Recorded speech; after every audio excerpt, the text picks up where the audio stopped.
I'm very happy that we have kind of a good crowd for this lecture today. I think it's super important, especially in the context of Oklahoma. We know that about 49% of the women and 40% of the men experience intimate partner violence at some point of their life in Oklahoma. And we know that Oklahoma ranks third in the number of killed women, women who are killed by men. So I think all of this kind of means that this issue is the reality of a lot of kids in the end in Oklahoma. And that's why I think it's very important for us to kind of understand, we talk a lot about this issue, but a lot of times this specific perspective is not the one that we talk a lot. And there's a lot of consequences for kids. And we don't think a lot about how everything is viewed from their eyes. So that's why I think it's so important. And I would like to thank you all for being here and to thank Jordan, of course. We're gonna leave 15 minutes in the end for questions and also to do the survey. Please, if you're here for CUs, make sure you complete the survey and the last question that asks you about what kind of CU you're looking for. And with this, I would just finally introduce Jordan Gustin, who is one of the vice presidents of the clinical services with DVIS. Before, she'd been a children's trauma therapist and children's trauma program manager. She got her bachelor degree from in psychology from NSU and her MA in clinical mental health counseling from Regent University in Virginia Beach. While in Virginia Beach, she also completed training to become certified traumatologist through the Green Cross Academy. And throughout her career, she has been primarily working with kids and adults who experience domestic and sexual violence, physical abuse, neglect, emotional abuse, and other trauma stressors. And I really don't think there's a lot of people who can kind of tell us about these topics better than her. So thank you for being here. And thank you. Welcome, everybody. Like Daphne said, my name is Jordan, and I am one of the vice presidents of clinical services at DVIS in Tulsa, Oklahoma. I've been with DVIS for almost 8 years now. And like she said, I had started as a children's counselor. So I have a lot of experience working with littles who have been exposed to domestic violence or have been in teen dating violence relationships as well. So I saw a bunch of you had put in the chat your name. I'd love to have, like, if you haven't put your name in there, I'd love to hear your name, your position, and what agency you are with. I noticed there's a few people outside of Oklahoma, so would also love to know if you're in Oklahoma or outside. Would just love to get kind of the landscape of who is here today. Saw a lot of folks from CASA, so definitely welcome all of our CASA folks. I'm going to start by talking a bit about... Jordan, can you share the screen bigger? Yeah, hold on. Yeah. How's that? Yeah, that's better. Thank you. Perfect. So I'm going to start by talking about what domestic violence is, and then we're going to talk specifically about how it impacts children. So domestic violence, it's really important that we anchor to the same definition, and that is that it's a pattern of abusive behavior in any relationship that is used by one partner to gain or maintain power and control over another intimate partner. So some of our buzzwords here are going to be like this pattern of abusive behaviors, right? It's not just a one-time thing. This is something that we see that's kind of cyclical, that we see over and over again. And then power and control is what we're really looking at. And so oftentimes when people hear domestic violence, they automatically think this is physical violence that we're talking about. And that's sometimes true, but not always. And so what we're really talking about is that this pattern of abusive behavior is actually in order to really gain power and control over another person. And specifically when we're talking about domestic violence, or often called IPV, intimate partner violence, we're talking about this pattern of abusive behavior and power and control with an intimate partner. So many of you might be familiar with what's called the Power and Control Wheel out of Duluth, Minnesota. So that's here on the right. So this is just like different aspects of abusive behaviors that someone would utilize to gain power and control over another person. So we have like using isolation. So we see this often, right? And this is not something where it just happens like drastically one day where they're like, hey, you can't hang out with your family and friends anymore. This is something that progresses over time, and it happens in slower increments. And then next thing you know, you're kind of completely alone and isolated from the people that are most supportive of you and are most likely to intervene and help get you help. Another piece of isolation is especially important to think about is folks whose language is not the common language and wherever they're at. So for here in Oklahoma, that's English. And so isolation could be keeping someone from speakers in their native language, which could really drastically reduce their ability to communicate and get help. We also have using emotional abuse. So this is often really common in what we see with folks is that it doesn't always start with physical violence, right? Like it's really rare for someone to jump into a relationship and get physically assaulted within the first month of their relationship. It's typical that it would start slower, right? It would start with maybe emotional abuse. So like making derogatory comments or just putting someone down or really not speaking highly or positively about your partner, that can progress to like calling names. This could also be a lot of gaslighting, like making them think that they're crazy or that something has happened or something has not happened, right? Like trying to make them think the opposite of what reality is. Also, emotional abuse could be like making them feel really guilty for different aspects of their relationship or different events that are happening. So what we see typically is that not all domestic violence relationships include physical violence, but almost all domestic violence relationships include emotional abuse. We also have intimidation. And so this could be, you know, how sometimes like when you were growing up, if your parents maybe like just gave you that look in the grocery store where you're like, okay, I need to like fall in line because I could get grounded if I get home and I, you know, don't stop running amok through the grocery store. Well, this is often what we see in adult relationships with power and control is that sometimes there's just this look that is given and it doesn't mean that you're getting grounded, right? Like that's not a partnership or equal. And so what we know is that those looks, those comments, that they are typically this like abusive pattern or this abusive behavior that is a pattern that really is used as a way to, again, gain power and control of another person.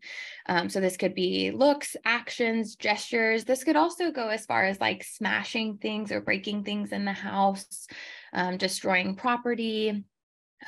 We would really classify like abuse of animals or pets under intimidation, right? Because it's not physically hurting you, but it's hurting something you love. That is really scary, right? And is another form of gaining power and control. This could also be just displaying a weapon, right? So like pulling out a gun and leaving it on the coffee table at home, right? There was no verbal threat to use it. It wasn't put towards your head, nothing like that, but it is intimidation that is used as power and control tactics.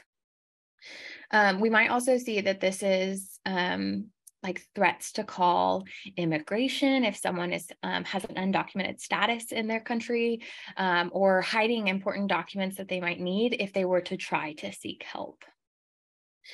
We also have like using economic abuse. So this could look like preventing folks from getting a job or preventing them from maintaining their employment. We have folks that come to DVIS all the time that talk about having a partner who consistently comes to their job or calls their work after their boss has said like, hey, this has to stop.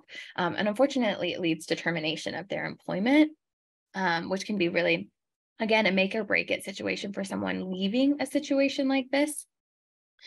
This could also be like controlling where their paycheck goes, controlling how much access to they have to money. So if they are or are not working, they have like an allowance and that person is completely in charge of making the decisions around the money with no like equitable contribution from their partner.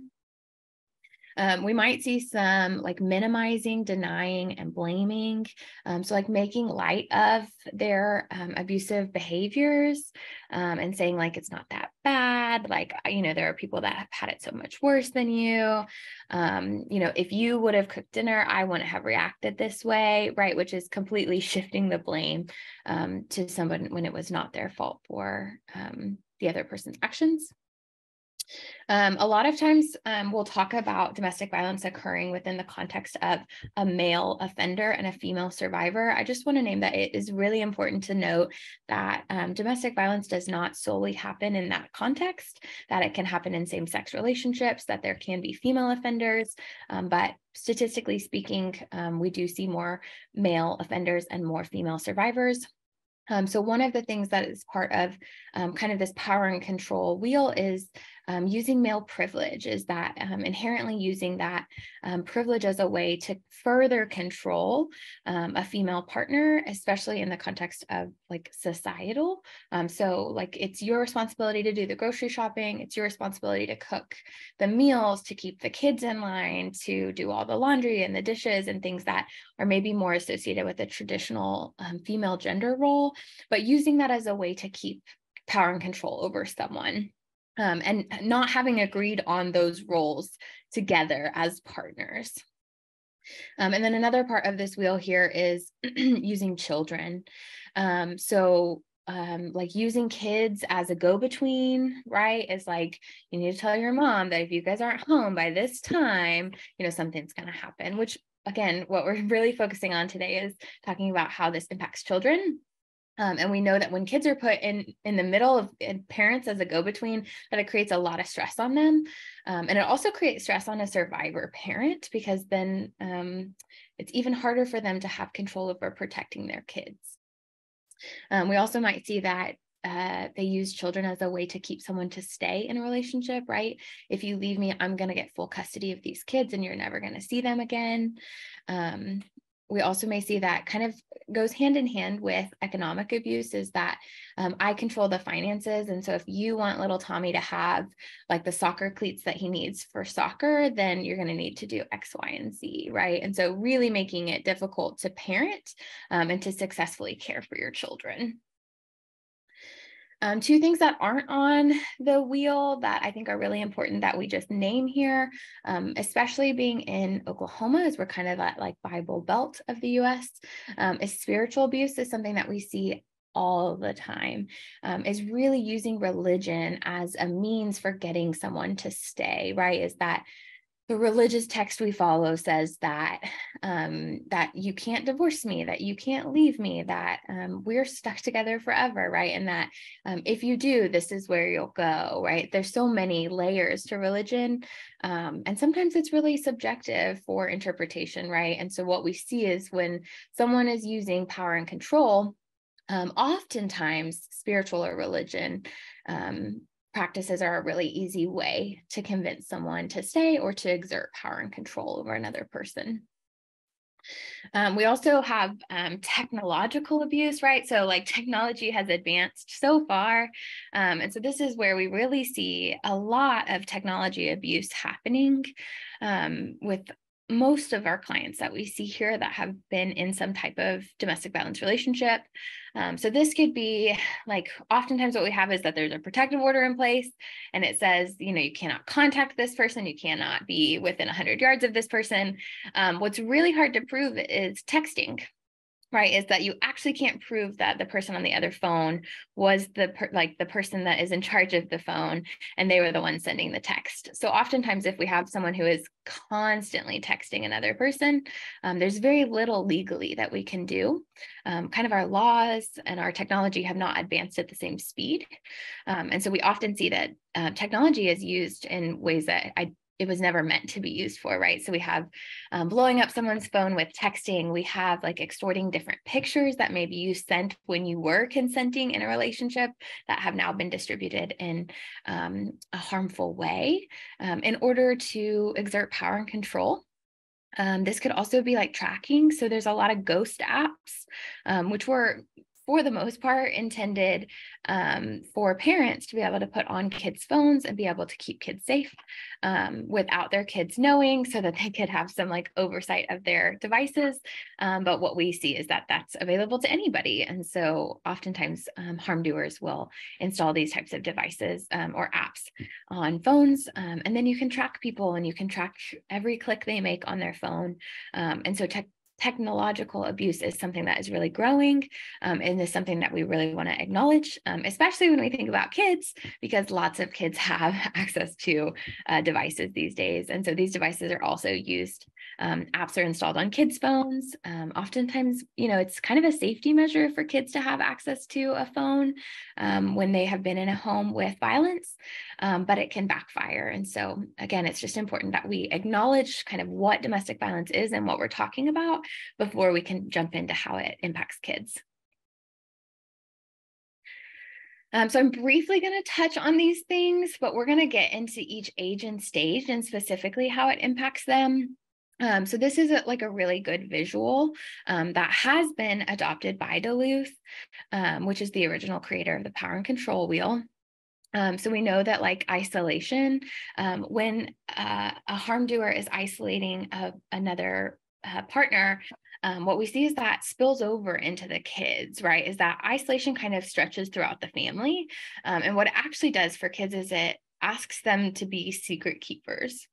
So what we see is that they have a really hard time developing different social skills, which can lead to being afraid or feeling really lonely, which we know when we have isolation, we feel lonely, we have higher likelihood or risks of depression or other mental health risks as we age. It can be really hard to engage in friendships, even if you are really social and really extroverted. It can be really hard to engage in those friendships because you can't be fully honest, right? And you can't often have friends over at home because of things that are happening, or you don't want to have them at your home. And so it can be really difficult to form these friendships because you're not able to fully engage in them. And it can be really hard to trust adults, right? Is that while this is not necessarily true in a child's eyes, these things have been happening and no one has been keeping me safe, right? Even if grown-ups at school or at church or elsewhere have no idea that these things have been going on, kids don't see it that way, right? They think grown-ups are supposed to keep me safe, and the grown-ups in my life have not done that. So it can be really difficult to trust adults. That emotional abuse that we see towards one partner, again, spills out and over into emotional abuse towards children. And so this is where we see that that kind of gaslighting element, is that we start to really doubt reality. We start to really doubt what is real. We start to doubt boundaries and rules in place, right? Do what I say, but not what you see me doing, which can be really difficult for children whose brains are nowhere near done developing to really grasp and understand. We also may see just a lot of fear of doing the wrong thing or getting in trouble or setting off a parent to the point of violence occurring in the home, right? We'll get into that a little bit later and kind of talk about what that could look like for a child. We also see that that same fear of setting off a caregiver could also be setting them off by expressing our emotions, right? So this could be expressing joy or excitement, but it could also be expressing sadness or frustration. And so we may swing, these are not absolutes, but what we might see is that a kid may swing to the point of being really quiet and withdrawn and kind of void of emotions, which is, no one is void of emotions, right? Especially kids. And so what we see is that this is just a learned behavior that they have now figured out how to suppress their emotions to keep the peace in their home. And then this is oftentimes where we see low self-esteem their self-esteem really starts to get impacted and can lead to really low self-esteem. We might see some, like I said, kids being put in the middle of fights. So this could be I'm going to take Tommy with me and we're not going to see you ever again. And then Tommy freaks out. I heard I'm going with this parent. I'm really scared. A big fight just happened. I don't want to go. And yet I don't want to say anything because I don't want to make things worse, right? Or we may see a child actually tries to step in and keep a caregiver safe physically. And so we might see that a child might actually get hurt. we may see that kids have to take on different roles and responsibilities that are really outside of their age range, especially if there's younger children in the home. And we might also see that kids are kind of used to solve conflicts, right? Like going back to like Tommy needing his soccer cleats. If you get over it, if you come back home, like I'll get Tommy his soccer cleats. And then Tommy's like, heck yeah, I want to play soccer on Saturday. I want some cleats, you know? And so they might be put in this position where they're actually like used as a pawn to be able to like keep someone or have them return. So first I want to start off with what children need from caregivers. And then we can kind of talk about how domestic violence impacts caregivers' ability to actually meet their children's needs in the way that they are supposed to.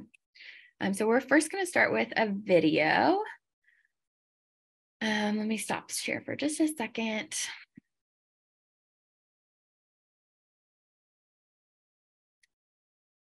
So,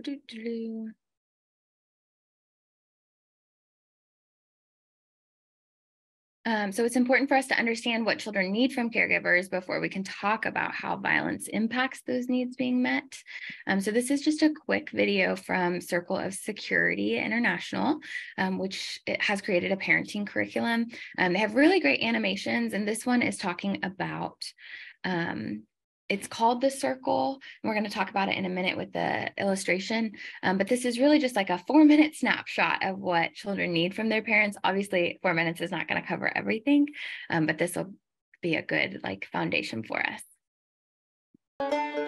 Parents, we all wonder if we're getting it right. We want to know we're meeting our children's needs, helping them grow, and giving them all that we can. We try to combine our own experience of being parented with the advice of others and our own instincts and beliefs about what is best. And still, we so often worry that we're not succeeding. In a world that is always offering the next best parenting solution, the Circle of Security is based on decades of attachment research. Unlike many behavioral perspectives, it offers relationship tools to provide a new way of understanding your children's needs, creating lasting security for them and more satisfaction for you. The Circle graphic has been created to help you know what to look for, so you can read your children's behavior to guide you in meeting their needs. It's really not complicated. People of all ages have attachment needs. These needs can be divided in 3 ways. Let's look at this child. First, he needs to know the freedom and confidence to go out and explore his world. Second, he needs to feel assured that whenever he's ready, he can come back for comfort and protection. Third, he needs his caregiver to be in charge in a kind way. 3 basic needs that can be thought of as going out on the circle, coming in on the circle, and hands on the circle. Let's have a look in more detail. Feeling safe and supported, our children want to discover their world. When going out, they need to know that their exploration is encouraged, that we're right there watching over them, delighting in them, offering help when needed, and ready to enjoy their new adventures with them. And when they're coming in, they need us to refill their emotional cup. This means organizing their emotions and letting them know we are delighted to welcome them back, protect, comfort, and understand them. The key for us as parents is to remain strong and kind while knowing when to encourage their going out into the world and how to be available to welcome them back to us. It's crucial that we learn to identify our children's needs like this, because misreading them, or worse, missing them altogether, can cause pain and frustration. We all know how uncomfortable it can be to be held too close when we want to be out exploring, or kept at a distance when we need emotional support, or simply to be without someone who is bigger, stronger, wiser and kind, who we can trust to understand what we need when we're feeling lost, confused, or out of control. When a child misbehaves, the cause is often rooted in how safe and secure they're feeling. So it's not surprising that they behave well when a parent learns to tune tune into their child's needs on the circle in this way. And because our needs on the circle never disappear, learning to read cues can help you better understand and meet the needs of people of all ages, including your own. So that's all there is to it. Just know that at any given moment, your child is somewhere on the circle asking you to meet a need. Support my going out. Welcome my coming in. Be the hands that keep me safe by staying in charge and committed to helping me feel connected. And please remember this, there's no such thing as perfect parenting. At Circle of Security, we've come to realize that good enough is, well, good enough. All of us are going to miss needs on the circle time and again. Welcome to the club. But if we meet our children's needs enough of the time, the results will be happier, healthier, more secure children, and parents too.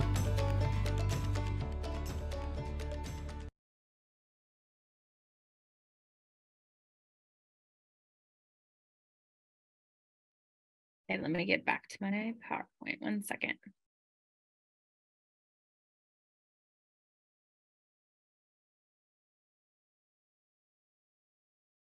Okay, so like this video covered, this is really what kids need from their parents. And right here, you can see that these are babies and toddlers, but there is one for teenagers. I didn't include this in today's presentation, but it's the same thing that all kids from 0 to 18 need, even past 18 really, is that they really need to have their parents be their secure base. So that when they do go out and explore their world, which is the goal, right, is as they grow and age, we hope that children can gain some independence so that they can, go out and be a successful adult in the world. And so that exploration starts as little as our little babies, right? Is that they're exploring their toys, their environment. And what they need while they're out exploring is for parents to watch over them, to delight in them, to help them when they need it, and to really enjoy their exploration with them. And when they need their cup refilled, right? Like when they fall down off their bike, when they fail like their algebra test in high school, when they don't get into the college that they wanted to get into, we really need for parents to welcome their children back into their hands, into the safe haven. And so this is when we really need for our caregivers to protect their children, to comfort them, to delight in them, and to help them organize their feelings, right? Is to help them understand what feelings they're experiencing, maybe how their thoughts are impacting their feelings, and then what actions they can take based on those feelings. And all of that happens in the context of a safe haven, which starts with a secure base, right? If you don't have a secure base, we're not going to have kids who want to return into that safe haven because it wasn't safe and secure to begin with. What we need from parents is for them to always be bigger, stronger, wiser, and kind. And these have to be in balance.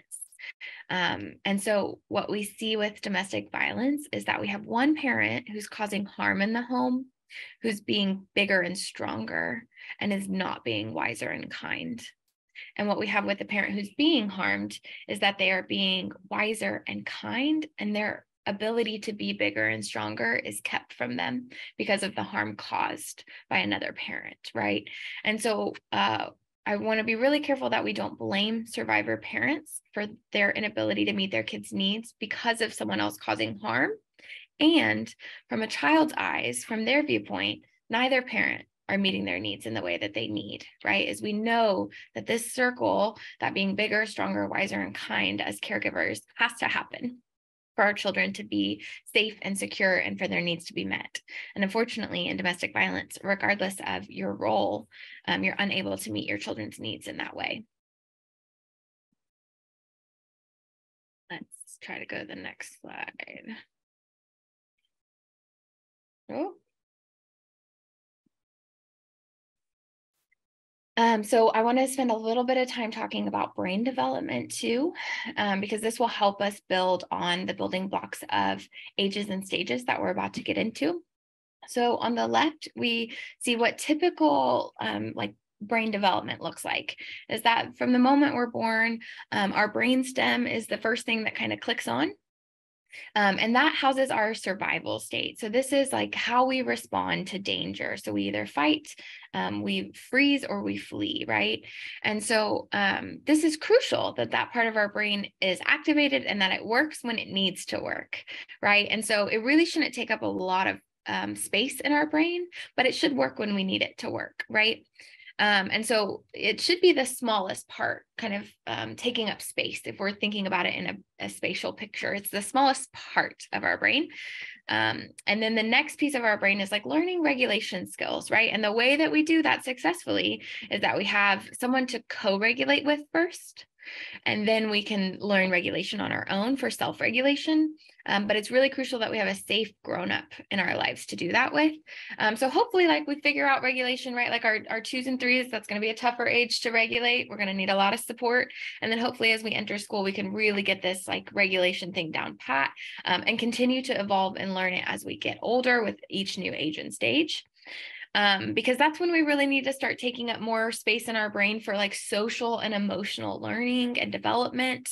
So that way, when we master that, we can really take hold of this big space for cognitive development, right? It's like learning more than just our ABCs or our 1, 2, 3s.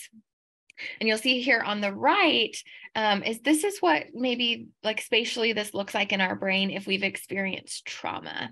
And so that survival state of our brain, it's the opposite, right? It's actually taking up the most space in our brain.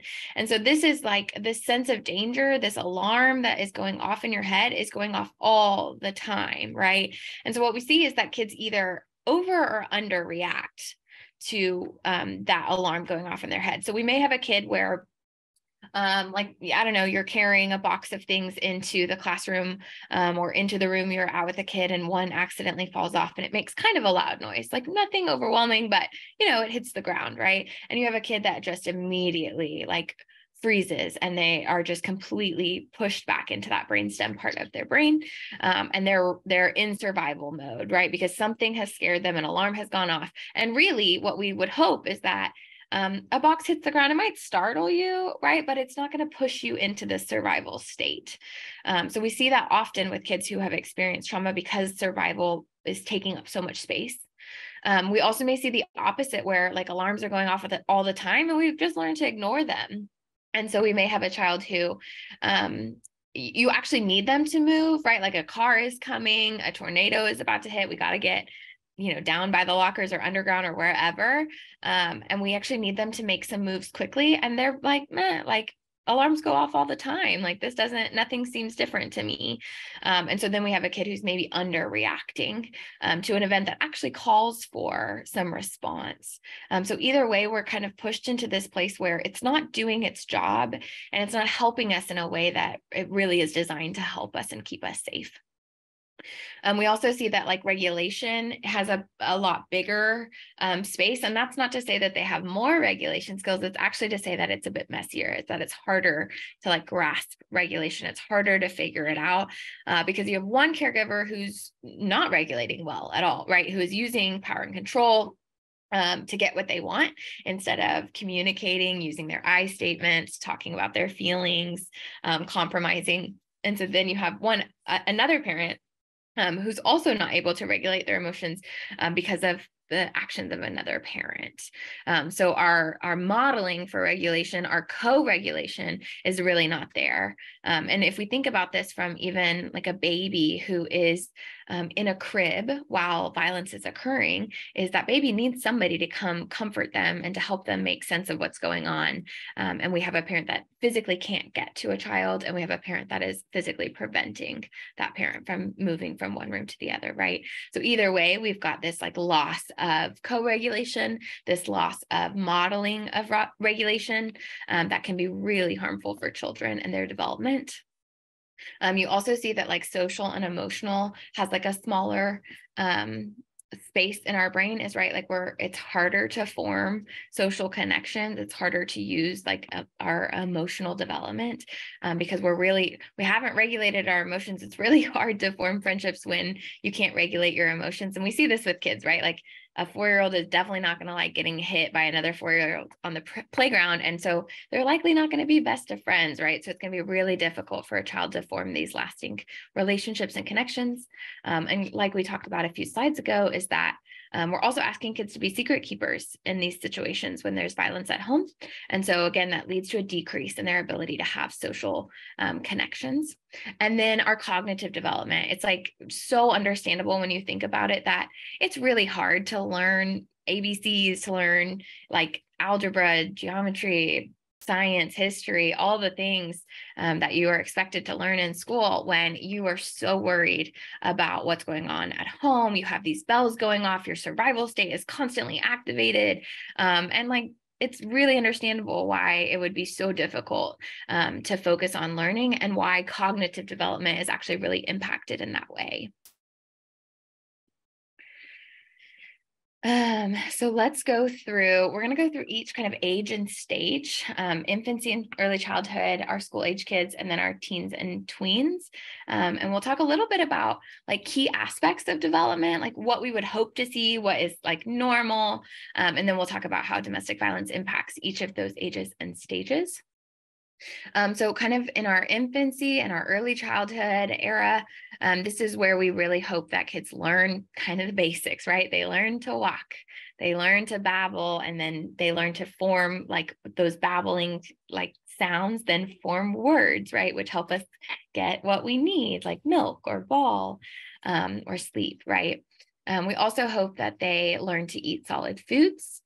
We hope that they learn to control the elimination of body wastes, right? So this would be like potty training, right? Which is a huge task at this age and stage that can be really difficult. We really hope that they start to like explore their body parts, right? Like it's always so fun to see like a little baby like find their feet, right? Or find their nose. And so this is what we expect. This is what we hope is happening with with development and a healthy development for infants and toddlers. Forming concepts and learning language, right? And this could be learning more than one language. At this age, they are able to really absorb lots of things. We hope that they can really learn like to focus their vision, right? So when they first are born, they're not really able to like focus in on, you're just kind of a blur, right? Colors are not quite there. And so we hope that over time that they learn to focus in on their vision, that they really learn that like hands, like get what they need, right? They can reach out with their hands. We hope that, like we talked about on the circle, is that they can explore their surroundings. So this would look like, you know, scooting on their tummy by exploring, then moving into crawling, and then moving into some walking to be able to further explore, and not being afraid to get out there and explore. And this is where we start to see they imitate the behavior of others, right? Which is always really sweet to see with a baby and a toddler, is to see them kind of, you know, say and do. Most times it's sweet. Sometimes, you know, you have to be careful of what you do and say, but this is where we really hope to see kids start to imitate the grownups in their lives. So what we see with kiddos who are infants and toddlers in homes with domestic violence is kind of going all the way back to in utero exposure to domestic violence, which is important for us to touch on, is that this can create in utero exposure to violence can create higher risk of a miscarriage for a lot of pregnant survivors. This could also look like when a baby is born and there was in utero exposure to violence, that there is like low birth weights or more complications postnatal, or even birth defects. What we might see with like an infant and toddler when there's domestic violence in the home is that there may be some aggression. And, you know, every kid is going to like pull hair or like hit if they want something and, you know, their needs not getting met. And some of that is like this frustration that they can't communicate in the way that they need to have their needs met. But this would be kind of outside of maybe what we normally see with kids with healthy development. We also may see some withdrawal, is that they're less likely to be explorers of their world, that they're less likely to interact with others. And this kind of goes back to that like overall overarching shared experience of children with violence, is that they are less likely to go out and explore, is that they're maybe like feeling feeling shy about it, or feeling like if they go out and make a mistake, that it could cause an incident or an outburst at home. We also might see that this is kind of where we hope to see they start to concentrate, right? Like try to concentrate on crawling, on walking, on using our pinchers, on grabbing things, on eating. And we have a really hard time concentrating or paying attention. We also may see some developmental delays. I would say most of like the 0 to 4-year-olds that are referred for therapy here at DVIS because of violence at home have some type of speech or motor development delay. And so oftentimes in conjunction with mental health therapy, we'll also do occupational therapy or speech therapy because we often see developmental delays at this age and stage. We might see that they have like a fear of their caregiver or that they have like fear of other adults, right? Which is kind of showing us that maybe something has happened and they're less trusting of the adults in their lives. We also may see some like clingy behaviors. And of course, like with babies, you're going to see some clinginess in babies, but this would be really exaggerated and over the top, something that is pretty consistent. And that is, it doesn't feel like super age appropriate. Like we're at a park and there's like the kid's favorite like water toy is out there and they just don't want to leave their parent to go play with it despite loving that toy, right? It's like something's off that they're like clinging to this caregiver and you see it happening more than once. We might see that maybe like an infant has progressed into toddlerhood and has like mastered some skills like potty training. They're, talking pretty clear. They've stopped like taking a pacifier or sucking their thumb, and then maybe something happens at home. And then we see some regression, right? Some bedwetting or thumb sucking or some baby talk that happens all the time is like regressing to baby talk. As a way of like showing that something's up, something's happened, right? And it's really important that we acknowledge that like sometimes kids can do this without having domestic violence in their home and not having trauma. But when we start to pull like all of these puzzle pieces together, it should clue us into maybe something else is happening. We might see some fussiness or sleep problems, so trouble falling asleep or staying asleep for our infants and toddlers, which again is kind of one of our developmental tasks, is like mastering these basic skills, which is sleeping. We really hope that our infants and toddlers are getting a lot of sleep. And when there's violence happening, again, it kind of goes back to that brain stem. And that brain stem is going off and it's telling us we need to be in survival mode. And so we're having a lot of trouble sleeping because our brain stem is overstimulated. We might say that they're hiding and not exploring their world much. And they might be imitating behaviors that they've seen at home. So that could look like violent behaviors or calling people names or talking down to them. And so we might often see that kids start to imitate behaviors that we really don't want them to be imitating. For our school-age kiddos, this is where we want to see them kind of shift and start to show more affection. We want to see their motor skills start to advance beyond like walking and picking up a ball or using pinchers. We want to see them like hop on one foot, which is like hopscotch is a great game for development for kids at this age. We want to see them start to understand more complex ideas like colors and letters and numbers so that we can kind of pull all of that together and learn to read, which is going to develop every year that they age. We want them to start to notice a difference between girls and boys. We want to see them start to like help get themselves dressed or undressed. Again, that kind of goes back to some motor development, is that we want to see them be able to like, use a button or a zipper or even learn to tie their shoes, right? Which are really important, like pivotal motor skill developments. We really want to see them start to play with other children at this age and have some independent play, right? Like infants and toddlers, you really got to supervise even when they're with other infants and toddlers. But when we get into school age a little bit more, like, you can hang back on the bench at the park and they can play on the playground. You can, be making dinner and hope that they're in the living room and that they're doing well with peers, and that they're starting to use like a lot of imaginative play.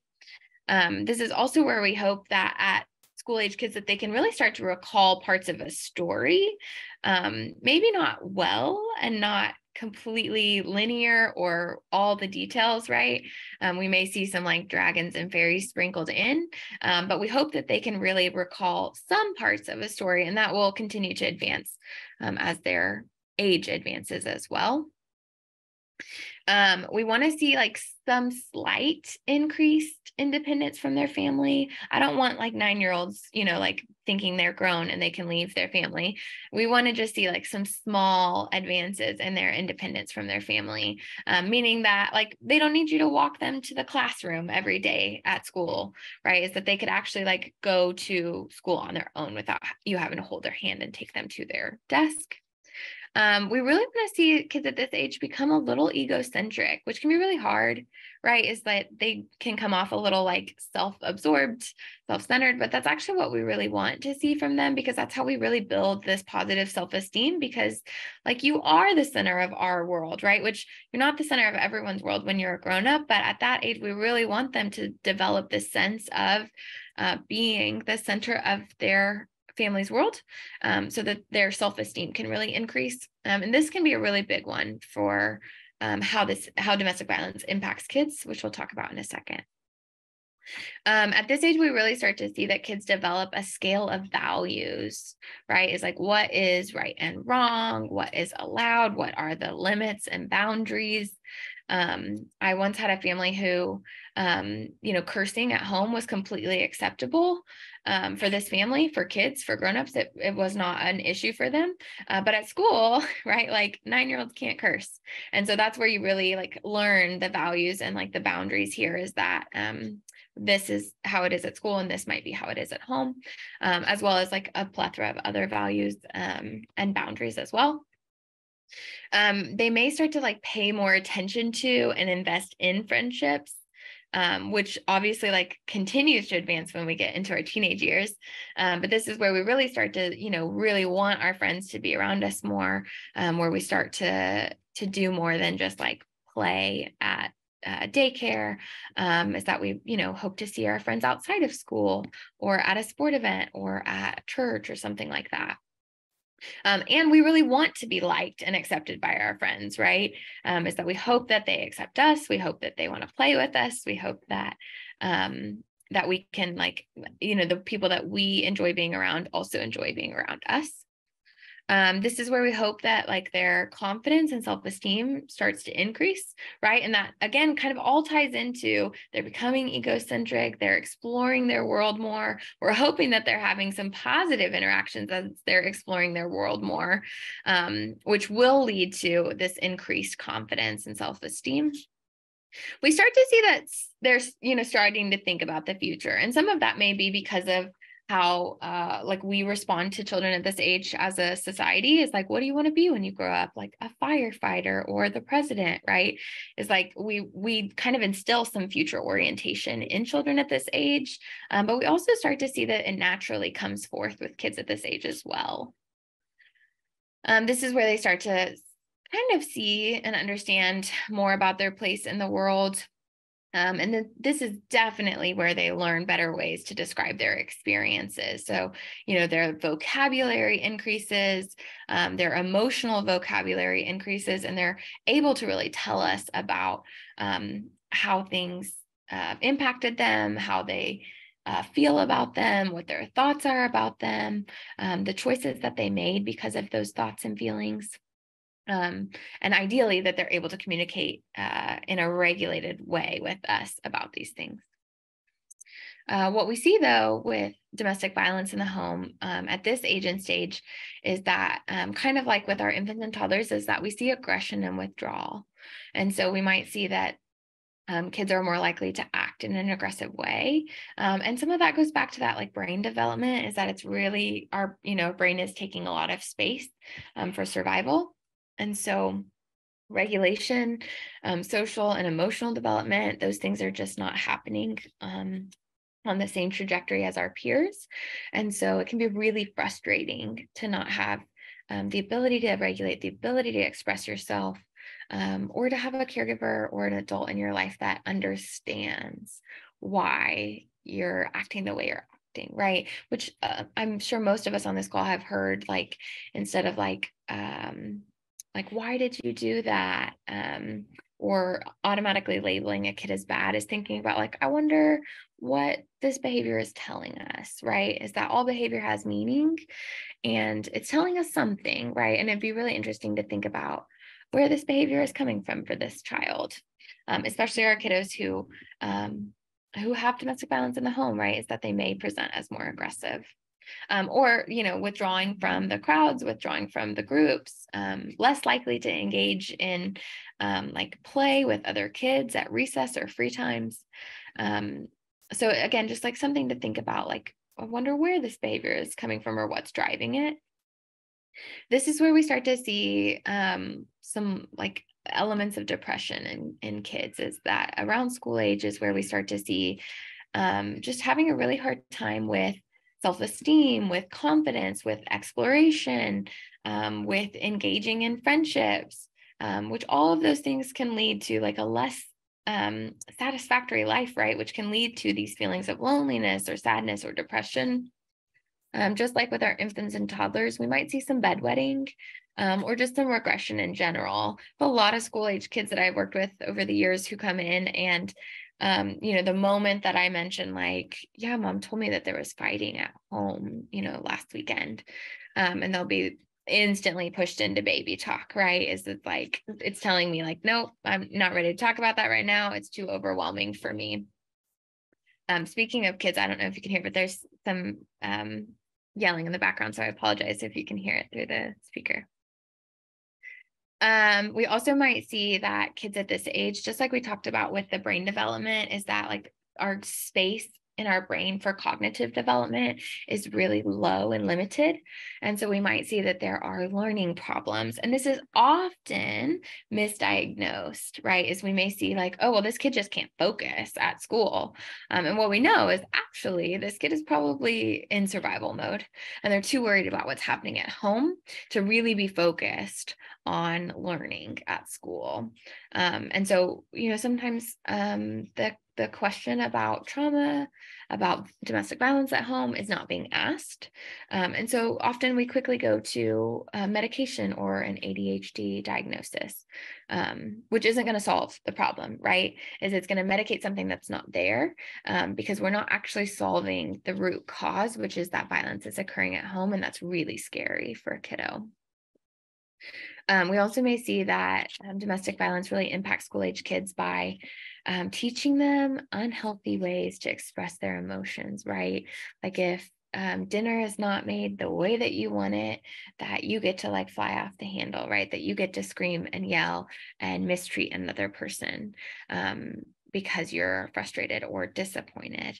And so we see this happening all the time in school, is that kids really express their emotions in a negative or unhealthy way, or oftentimes unsafe way. So this is often where we see referrals for therapy. Is that like Tommy just keeps getting in trouble at school and he keeps like yelling at teachers and he keeps hitting all of the kids at school and he doesn't ever hang out with people his own age, and this is where we see like people start to worry about school age kids and that they're likely not going to pass the school year, that they're going to get suspended or expelled or held back, and that they're wanting to like make sure that they are successful in school. And again, maybe like we're not asking more in-depth questions that maybe would help us understand where these behaviors are coming from. At school age kids, this is really where we start to feel confused by conflicting messages. So what I see versus what I am told is so different. Like one parent is really scary at home, and then I can't talk about it with anybody. And when that parent comes to sport events or school events, like they're not that scary person that they are at home. But the moment we get home, it's really scary. Or we see that a parent like physically hurts another parent or verbally, puts down another parent. And then I do that same thing at school and then I get in trouble, right? Like then I'm looking at suspension or, some type of consequence at school. And I just don't really understand why it's okay for grownups and not okay for me. Like I talked about when we talked about the key aspects of development, is that we really hope that kids become egocentric at this age and stage. But unfortunately, when there's domestic violence at home, because that key stage of development is to think about themselves, it backfires, right? So we have Tommy, who is playing with his Legos at home, and Tommy's with his mom, and it's just the two of them. And Tommy's dad is working the night shift, and mom's like, hey, Tommy, it's bedtime. I need you to put your Legos up. And Tommy's like, no, 5 more minutes. Mom's like, you know what? Okay, 5 more minutes and then straight to bed, right? Which, like, good on you, pick your battles. So Tommy's like, yes, 5 more minutes. So he, plays with his Legos, he builds his little tower, and then he's like, got it, 5 minutes, I'm going to bed. So goes to bed. Well, dad comes home later that night, walks in the door, steps on a Lego, decides to use violence, right? So then Tommy overhears it while he's in bed. He wakes up the next morning, he sees mom with a black eye. And what ends up happening a lot of times is they say, like, it was my fault, right? Like, I left my Legos out and mom asked me to clean them up and I didn't. And so sometimes accidentally as grownups, we can confirm this like attribution of our fault, like blaming ourselves for this. And so Tommy might say, like, on the drive to school with mom, like, hey, mom, I'm so sorry that I didn't put my Legos up and that dad got mad at you for it. And innocently enough, mom might say, like, hey, Tommy, it's totally okay. Just next time, clean up your Legos when I ask, right? Which just reinforced this idea that it was Tommy's fault, right? And really what we need to make sure we anchor to is like, hey, Tommy, it was not your fault at all. Leaving your Legos out is not a reason for someone to hit another person, right? And so, but kids often don't get those messages because parents often don't know what to say, right? And it's really hard to know how to talk to a kid about these things if you don't have support. And that kind of goes back to like that power and control wheel from the beginning, is that there's a lot of isolation that happens in the context of power and control. And so we may have a caregiver who's not able to have the support they need to talk to their children about these things. And so we just kind of continue this cycle of a child attributing something they've done to the violence and blaming themselves, and then that being confirmed by adults in their lives. We also may see that violence really impacts kids at this age and stage because they start to learn gender roles associated with violence and victimization. So like I said, it doesn't always happen in the context of a male offender and a female survivor, but it statistically is what we see more of. And so this would be where we see kids start to learn, like, okay, like men are the ones that cause harm and women are the ones that get harmed, right? Which can really impact kids when they begin to engage in intimate relationships themselves when they're teenagers.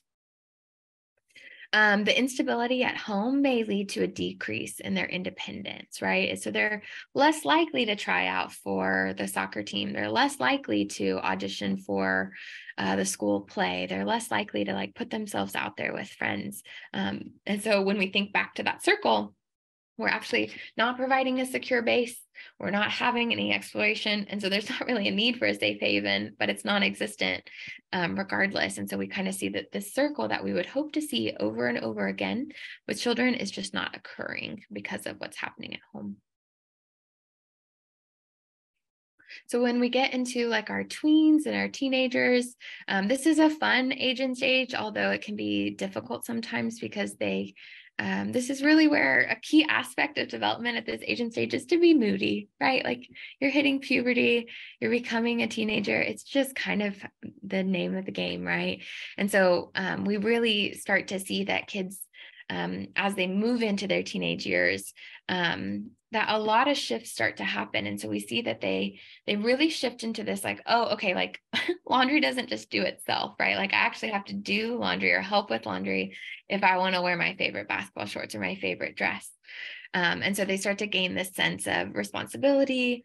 And they start, again, just kind of like how we've built on every age and stage, is we really grow our independence. Like I said, we hit puberty at this age and stage.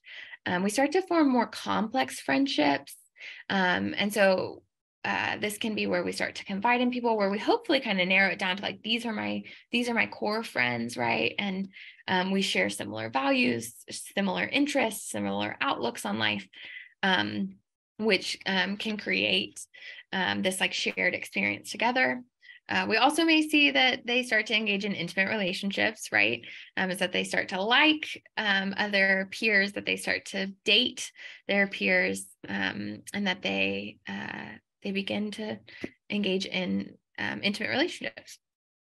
We also see that the influence in their life is no longer their family, and that it's really shifting to their peers. And so it's kind of this false notion that parents or families have control over their kids. They actually just have influence. And so as they age, that influence really shifts to their circle of people in their lives, which comes with an element of peer pressure. So they might start to experience more peer pressure. With puberty, we see that their body starts to change. And so sometimes that results in like a shift of their body image for better or worse. They definitely have more academic challenges, right? It's like high school is way harder than elementary was. And so it can be a big jump for some kids to keep up with the academic coursework or the challenges that come with school. We might see that they express less affection towards their caregivers, and that they express more affection towards their peers, right? Like it's just a normal part of becoming a teenager. We might see that they start to really feel like a lot of stress, which can lead to like some anxiety for just like the expectations that are put on them in any realm, whether that be like getting a job for the first time, exceeding in school or in sports. But they just definitely have a lot more expectations than they did when they were in elementary school. This is where we see that like healthy choices or like healthy eating habits can be difficult for kids, right? Is that you are like hungry all the time. And sometimes it can be like way more appealing to just grab a like bag of chips than an apple, right? And so we start to see that they actually have more choice, more independence in what they, in the choices that they make, especially with food. And so we see that that can be sometimes hard for teenagers. This is where they really start to develop this like strong sense of what's right and wrong. And as they continue to age, this is when they start to, decide, what do I believe? Why do I believe it? Am I religious? Am I not? And, what's my political affiliation? Am I political? Like all of these things.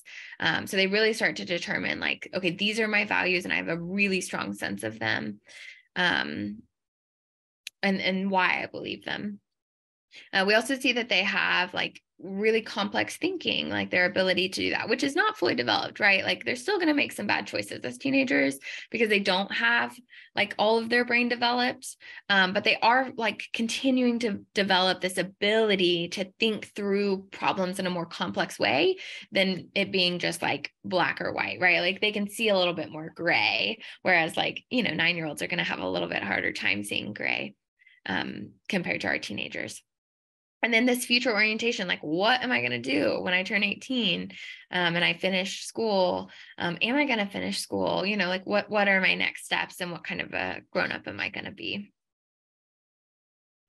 And then when we have domestic violence in the home at this age and stage, what we see is that kids often have to take on caretaking roles, especially when there's younger siblings in the home, right?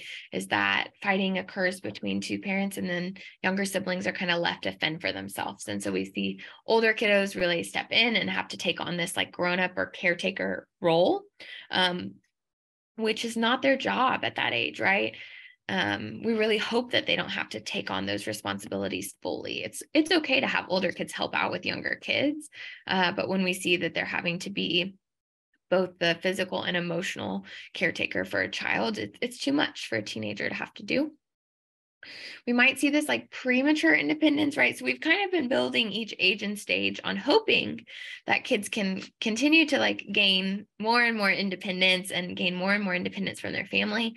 But what we don't want to see is that they leave home early to try to escape what's happening at home. That's not what we want to see. We want them to be successful and to leave their family and have their independence in a safe and smooth transition. We don't want them to like, dip out of their family just to get to a safer place or have to do that. We might see a big increase in parent-child conflict. So this could be like with a parent who's being harmed or a survivor parent, just kind of being frustrated, like, why have you stayed? Why have we been in this situation my whole life? Like, why are we dealing with this person? I hate you. I don't like that we do this, that you've stayed. But it also could look like conflict with a harm doing parent. So that could be, a parent that has caused harm or an offending parent. And that could really get dangerous, because oftentimes what we see, especially with boys, is that as they become teenagers, they become strong, right? They're lifting weights at school, they're hitting the gym, they're hitting puberty. And so their size is increasing. And so oftentimes they think, well, I can step in and I can solve this. Like, I can make this all stop if I just use my size, use my weight, use my body to defend my parent. And so what we see is that this conflict, that their boldness kind of increases, and that can really get a child hurt, severely hurt. And so we want to be really careful that when we talk to tweens and teens when violence is happening, is that we really emphasize, like, oh, you know what, the absolute best thing you can do is go get help and not step in, right? Because we could then have two people who are physically hurt and not just one. And that's really hard to convince teen boys to not step in, especially when they are really strong. Like I said, we might see some running away and not having a real solid plan, right? Is just leaving to leave and get out of the chaos, get out of that cycle of power and control. But being on the streets as a teenager is really hard. And not all teens know about some really great resources. Like here in Tulsa, we have got youth services. And so it can be really scary for a kid to have run away from home. It creates this huge vulnerability for them. And so it can be a really big danger for kids who are trying to escape a home with violence by running away. We also see that they're dropping out of school. And this could be because they're running away and trying to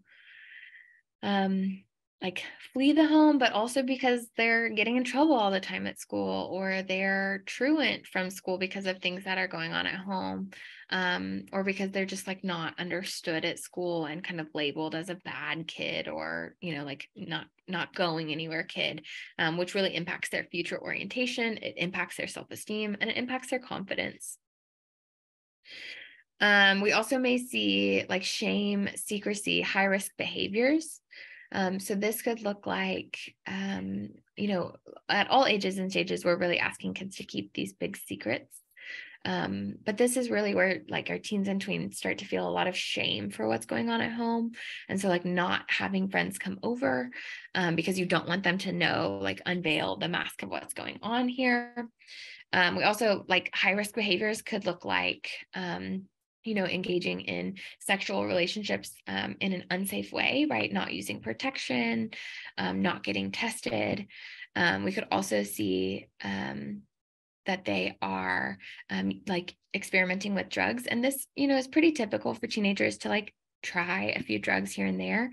But this would be, not being safe about it, maybe jumping in a little too deep, which can create, a problem. And so this is really where we start to see this adoption of some high risk behaviors.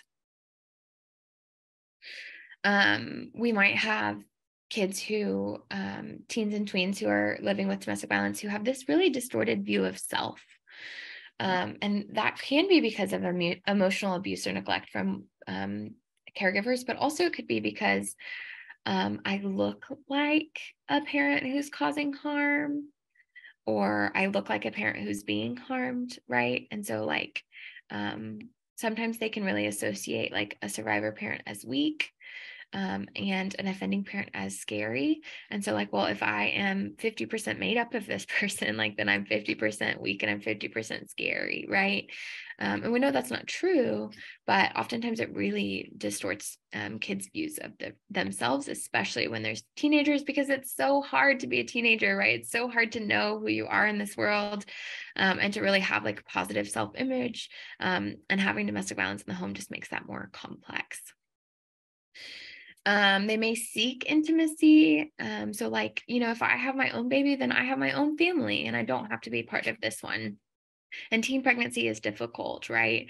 And while they may be a really amazing parent, it is a tough path. right, to becoming a parent. And so we may see that that like intimate relationship or that connection is not formed on like a true connection, but rather as an escape route to like leave this family and to create their own. We really see, like I talked about earlier, is that we hope that as teenagers that they start to really develop this sense of values and understanding more complex issues, which kind of comes with being able to see things less black and white and to see more gray, but also to have your own opinion on matters.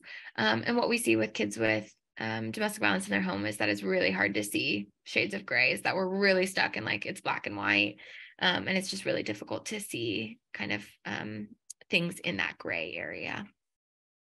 And then statistically, what we know is that as they begin to engage in intimate relationships, is that teens are more likely to become either a victim of domestic violence or a perpetrator of domestic violence in their teen relationships, but also as adults. So we made it through all the ages and stages. So just a shared experience that kids have at any age and stage is that they may identify with one of their parents, right? And there's complexities with identifying with either a survivor parent or a harm doer parent. And that we see that either way, it really distorts their view of themselves, which impacts their confidence, their exploration, their independence, and their self-esteem. We know that kids love and want to be loved by both parents, despite what's happened. Oftentimes, we have kiddos who have been placed in foster care because of domestic violence that has happened in the home. And, you know, a lot of foster parents innocently think like the kids must feel so much happier because, you know, they're out of this home that was causing a lot of scary harm. And the reality is kids just really love their parents and they really want that love reciprocated to them. And so while it may be safer, they also may, you know, wrestle with this desire to be with their family, to be loved by their family, and to love their parents. A lot of times we see that role reversal, that they're worrying about the safety of a parent or trying to protect a parent, kind of at any age and stage. It just looks different depending on which age and stage they're in. At most of the ages and stages as well, is that older kids are often tasked with caring for protecting their younger siblings, which is not their role. At all ages and stages, they may have confusion about who to listen to, what's real, who's in charge, you know, what is safe, what's healthy, and what's not. Again, at all ages and stages, we may see that emotions are really mislabeled or even denied, right? Like Tommy might be really angry at school and his teacher is like, you need to cut it out, right? And Tommy is like, if only you knew why I was angry, right? And we just don't really, as adults, we often don't take time to listen to little ones and to really explore what they're feeling. And we kind of just hope that they like fall in line, right? And kids with domestic violence have that experience often. They're being asked to be secret keepers, which can be a lot of pressure on children. They receive messages that confirm their false belief that violence is their fault, right? Is that we know as grownups, as safe grownups here, is that violence is caused by the person who chose to use violence, right? But what we see is that kids often have these confirming messages that confirm their belief that they have caused another person to act violently. And kind of at all ages and stages, we might see that kids end up getting physically hurt. Let me just touch a little bit on intervention. We're not going to go super in depth today about intervention, but after this, we're going to watch about a 15-minute video that kind of pulls it all together and gives us some good examples of kids who have experienced domestic violence. I will say that if you want to keep your camera off, if you need to take a step away during the video, please feel free to do so. There are some like recreation scenes of domestic violence as well as self-harm. So take care of yourself however you need to during that video. So we talked a lot about the impacts of domestic violence on children and how it can really alter their little selves at each age and stage.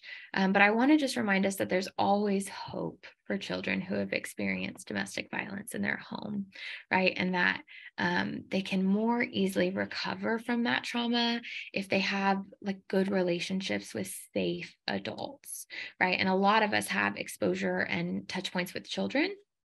And that just gives us such a beautiful opportunity to model safe and healthy interactions with children, which can truly be, can change an entire trajectory for a child's life.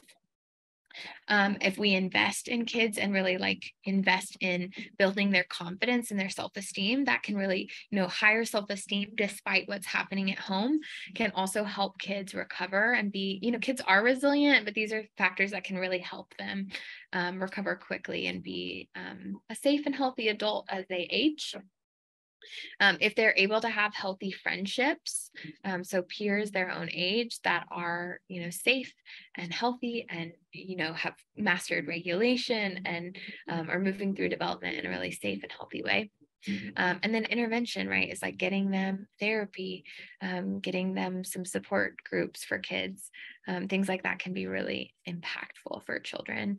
So I never want to lose sight of the fact that there are lots of pathways for kids overcoming trauma, specifically exposure to domestic violence that they've experienced. So I'm going to stop share for a second and pull up this next video.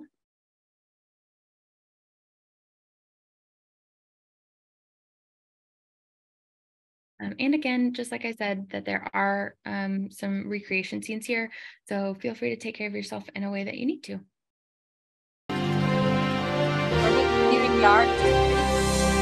What'd you say? If you can just enlarge the screen so you can see.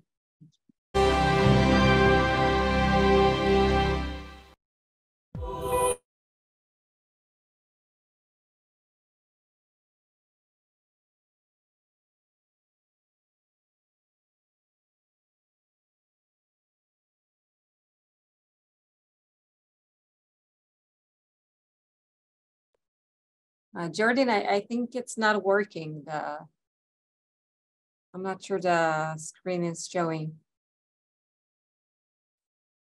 You lost her? I'm here. Can you not see it? Yeah, I don't know. It's when you try to enlarge, it just stopped. So hold on. Let me see 1 second. I don't know if I can get it to do full screen then. But hold on. Well, then it's okay. I don't think. Okay, 1 second.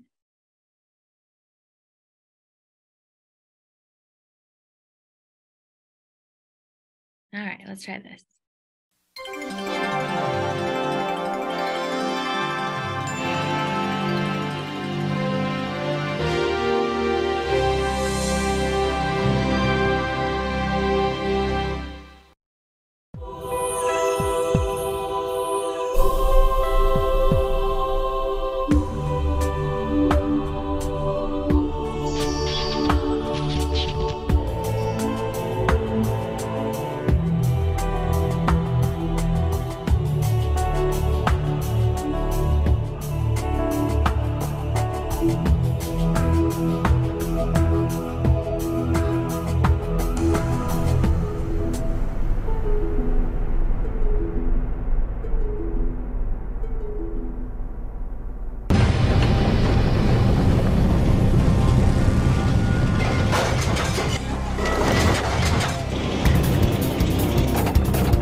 Because of the way the brain works, you will always remember your very first roller coaster ride. Storing these new experiences is one of the brain's main jobs. In fact, your brain creates a mental blueprint of every new experience you have. A blueprint for any new touch is stored in one part of the brain. A blueprint for any new sound in a different part.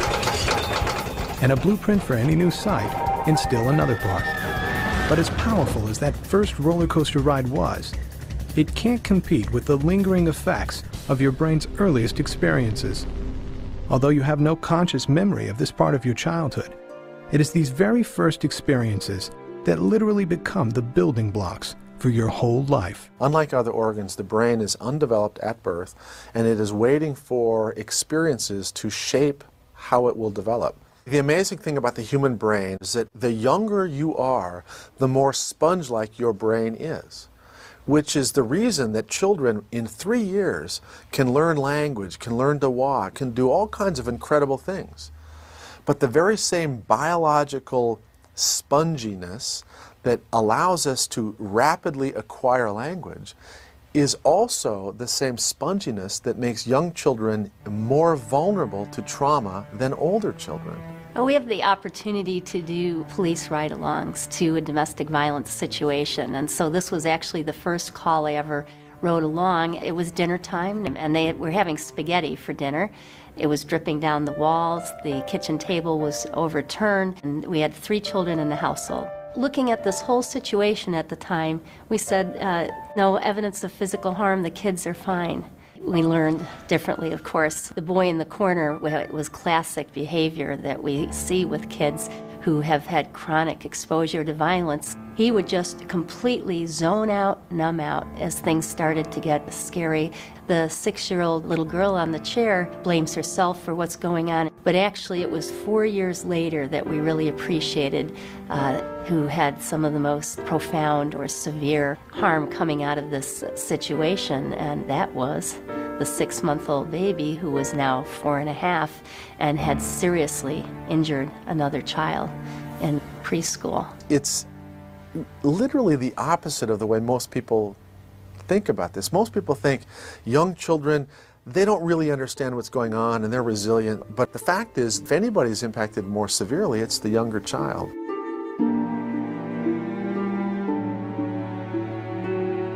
The brain is put together like building blocks in a sense. Those first blocks that go together are the more primitive area, the survival brain. The brain develops from the bottom to the top and from the inside out, so that the normal development of the top part of the brain depends upon healthy development of lower parts of the brain. The top part of the brain, where you do all of your thinking, is the part of the brain that is most changeable, easiest to modify. But unfortunately, if a child has developmental experiences of threat and exposure to domestic violence, the lower parts of the brain will be impacted and they're harder to change as they get older. He was never physically abusive, but he was verbally abusive. There was lots and lots of screaming in front of the kids, berating, putting me down, and they pretty much heard it all. Children exposed to domestic violence, children who witness their parents fighting, literally are experiencing a state of fear. And when this happens, the systems in your brain that are involved in thinking at the top part of your brain are literally shut down. It changes the brains of these children. My son has seen and heard a lot of the violent outbursts.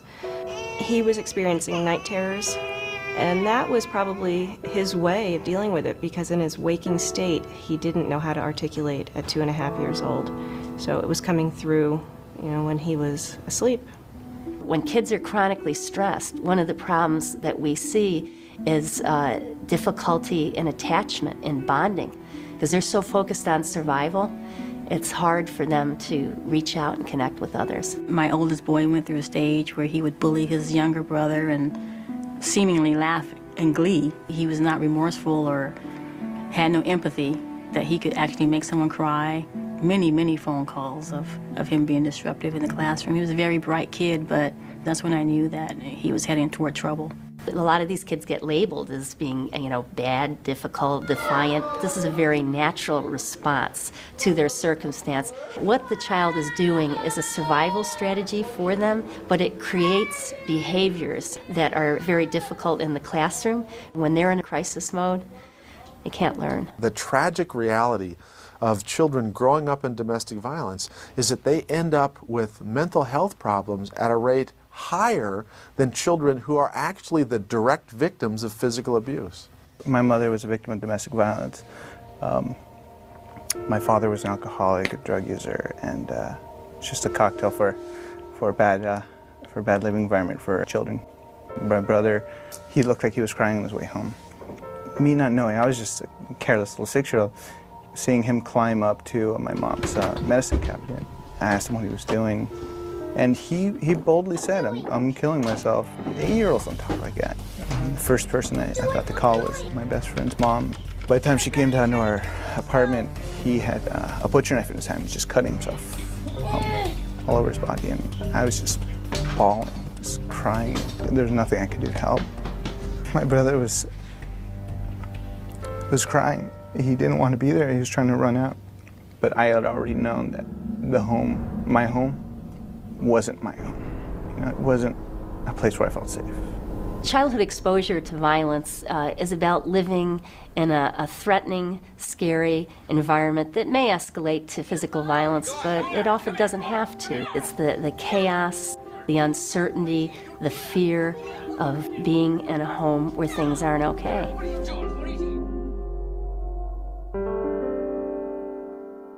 Very interesting talking about the roller coaster, because that's what we hear from adult survivors who are in violent households and also the children. The hard part for them, I think, is thinking about what is normal instead of this up and down life of being in a violent, threatening relationship. Growing up in my home, there were 6 children. My mother and father, unfortunately, fought like cats and dogs. As a result of that, 2 of my brothers ended up being batterers. I have 2 sisters. Even today, they date men that batter them. Exposure to violence is a lifetime legacy. We see that adults who have had negative childhood experiences often have coping behaviors that can be unhealthy. That certainly has huge effects on how one is going to parent. It's really important for parents to understand that their internal state, whether it's calm, or whether it's alert engagement, or whether it's frustration and anger, or whether it's sadness, depression, the baby absorbs these internal states. I have been in the moment with that sense of helplessness and hopelessness and stress and anxiety and rage. It really damages the brains of small children to be under a constant level of stress and anxiety. Every day I hope that I haven't damaged my kid in any way. They need to see from you as a parent how to deal with stressful situations in an appropriate manner. Being rational, not resorting to violence to deal with situations. Your children are going to learn how to deal with stress from you. Luckily, my older son is verbal enough and is old enough now that we have conversations about how did it make you feel when that was going on? Was that scary for you? Yeah, and validating that. The biggest thing that helps children exposed to violence is to be able to talk about their feelings, get those critical messages. It's not your fault. Any conflict, I'm able now to stop before I add to it. I'm able to step away rather than trying to solve it at that moment in a state of heightened anger. Just try not to go through it alone. If you have a strong support system and know what avenues you have available to you, in case you do need to get out.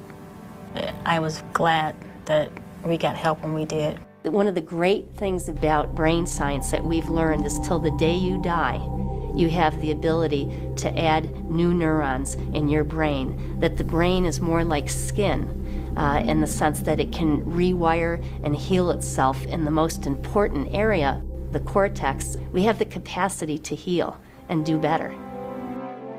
The biggest thing we can do for kids exposed to violence is how many healthy adults can they connect to.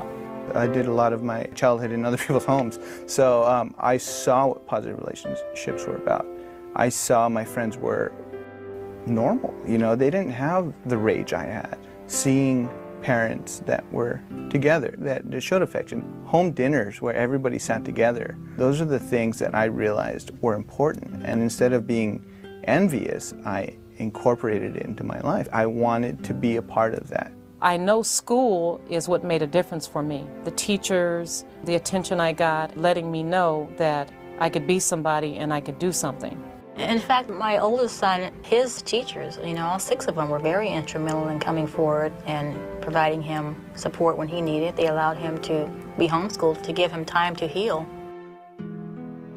The hardest part about being a parent now is trying to be different than how my parents raised me. Am I being a good father? What do I need to do to help you feel safe in your home? That's the part, the brain development part, that I think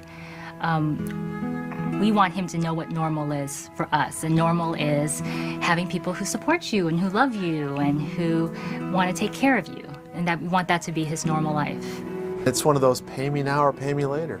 And the truth is, children who are good at self-regulation, good at self-soothing, don't cry very much, and end up being, if you will, successful, are children who have had incredibly attentive early caregiving, which some people, unfortunately, think of as spoiling. It's exactly the opposite.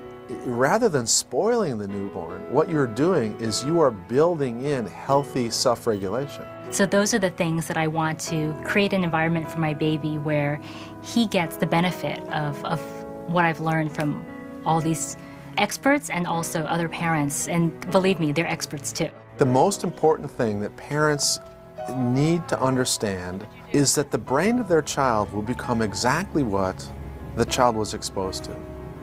If you want your child to be kind, then you have to be kind to your child. If you want your child to be good at self-regulation and not lose their temper, you have to not lose your temper. And that's the beauty of the human brain. It is a mirror to the child's developmental experience.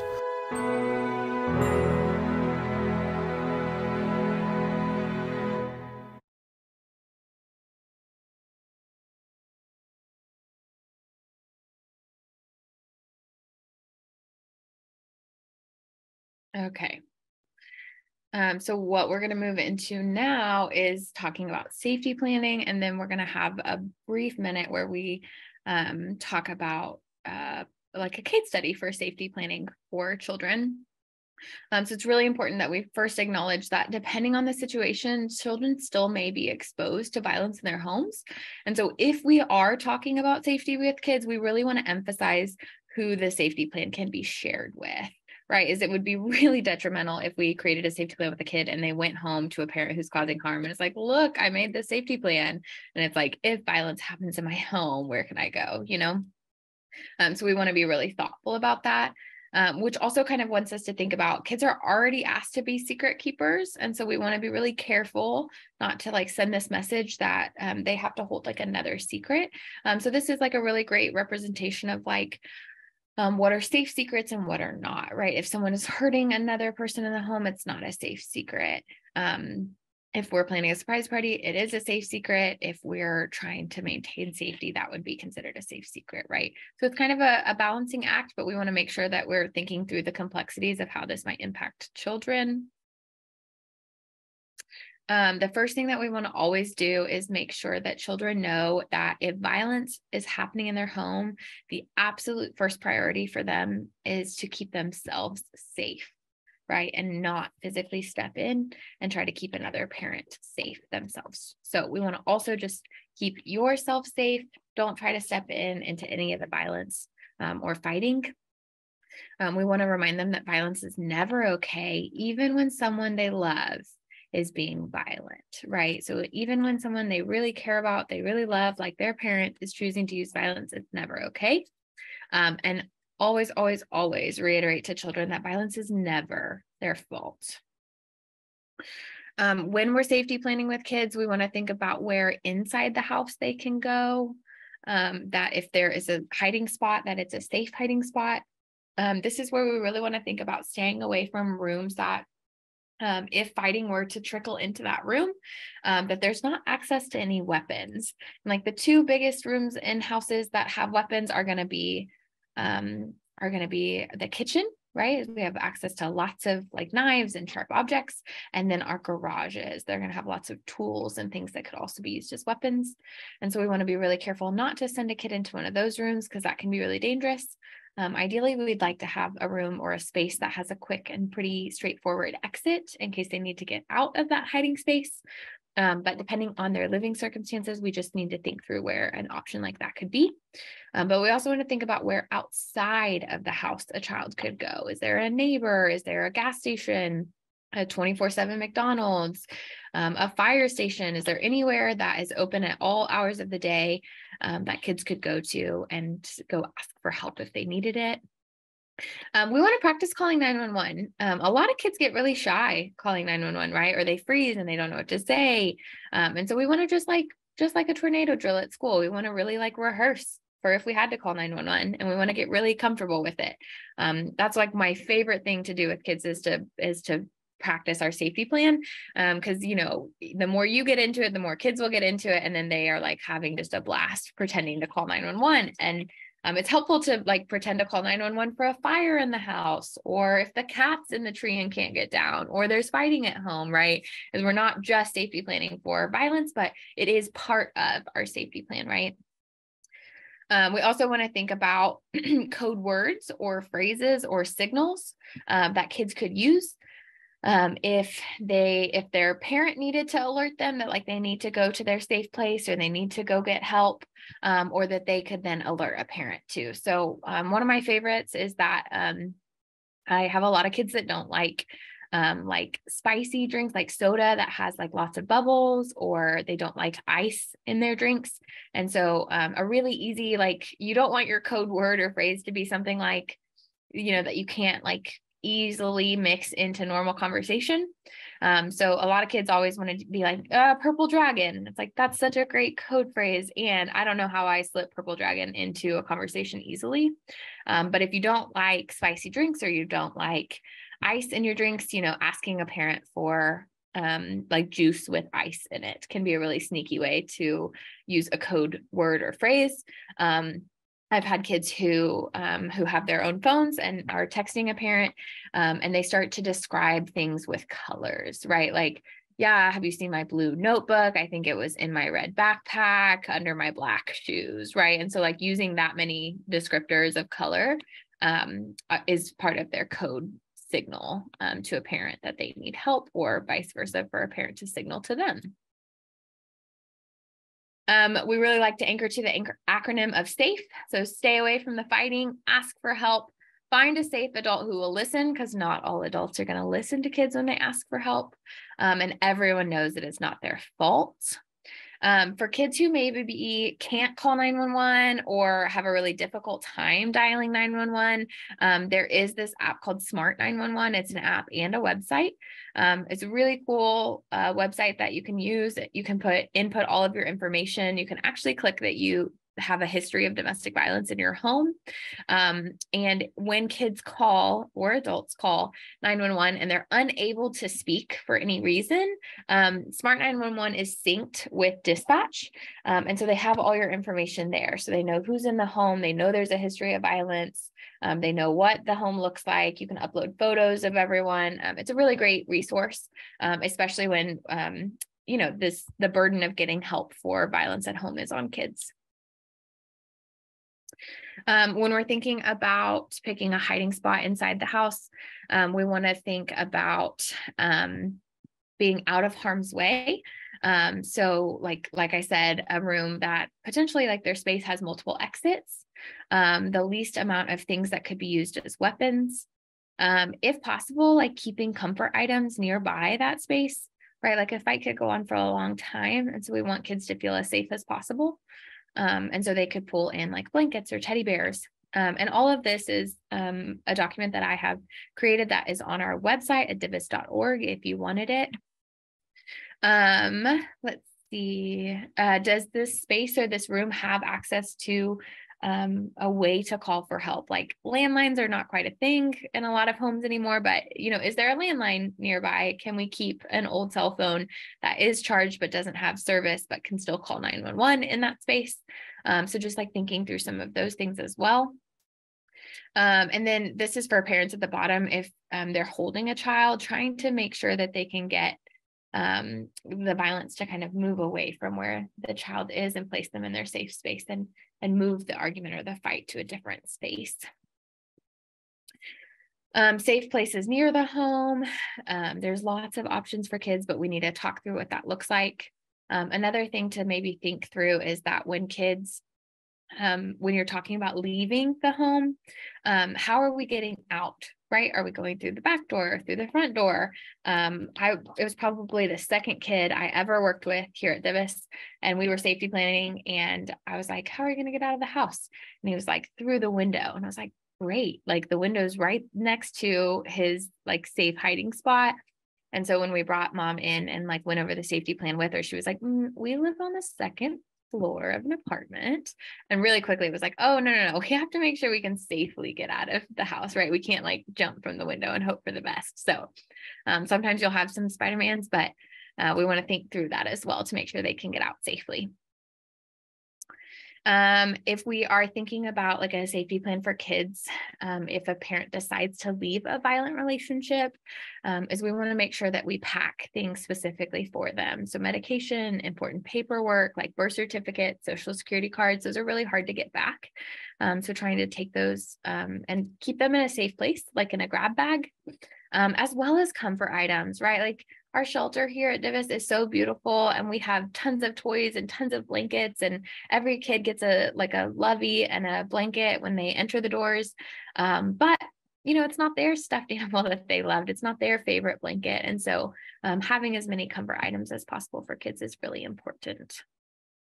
And then, you know, trying to talk to kids as much as possible about what's happening on an age appropriate level, and trying to be honest, right? Is that, and part of that conversation is making sure that they know that this is not their fault, that their actions have not caused violence, and that, you know, you're doing everything you can to keep them safe, and try to explain what those measures are. This is like a nice visual for helping kids call 911. A lot of times on smartphones now, you know, they're locked. And so kids may not know the passcode. They may not have Face ID set up. So helping kids like know how to unlock a locked phone and get to the screen to call 911 is really vital these days. And so really helping them learn that, helping them know to stay calm. Helping them learn their address is super helpful unless you've signed up for Smart 911. Helping them explain what's happening, right? Which we can, like I said, we can practice this in several different scenarios. And then reminding them that like, no matter what, just don't hang up until help comes to you. We had things to remember, and then I think we're going to cut the case study short since we're running out of time. But just things to remember is that safety planning usually takes more than one conversation to develop, right? It's not a one and done thing, and that it's definitely not a one and done conversation to implement a safety plan successfully. So this is kind of like an ever evolving conversation. That's a living, breathing conversation that we should return to. All safety plans should be individualized, that it's definitely never going to be a one size fits all for domestic violence safety plans. Those plans, like I said, will evolve, and they'll evolve based on the risk and the safety precautions available, right? And so that plan may look different at different points in time. The safety of children is always aligned with the safety of their caregiver, right? If a caregiver is being harmed, it's going to be really hard for them to keep their kids safe. And then like number one thing to do is listen, right? Kids have stayed safe this far. Listen to what they've done to stay safe. Listen to how it's made them feel. Oftentimes we just don't listen to children, and it's so important that we take the time to do that. And then lastly, just keep in mind your tone of voice. The language that you use, right? Are we using words that are above their developmental age and stage? Our body posture and our positioning, our gestures, like our facial reactions, and our emotions. So all of those things can really impact how kids will talk with us about scary things that are happening at home.